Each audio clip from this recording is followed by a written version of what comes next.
వెంకటేశ్వర స్వామి ముడుపు అంటే ఏంటి? అది ఎలా కడుతారు? ఈ వీడియోలో తెలుసుకుందాం.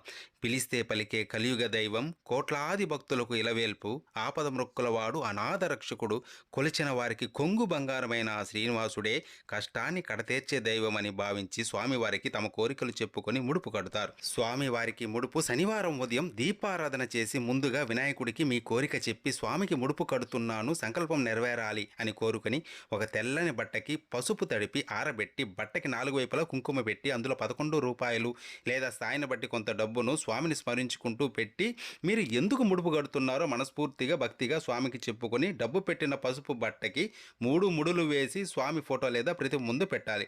కోరిక తీరాక ముడుపుతో దర్శనానికి వస్తానని ముందే స్వామికి మాటివ్వాలి. స్వామి అష్టోత్తరం గోవిందనామాలు ప్రతిరోజు చదువుకోవాలి. కోరిన కోరిక తీరిన తర్వాత స్వామి దర్శనం చేసుకొని ముడుపుతో పాటు కొద్దిగా వడ్డీని కూడా కలిపి స్వామిని తలుచుకుని ఉండిలో వెయ్యాలి.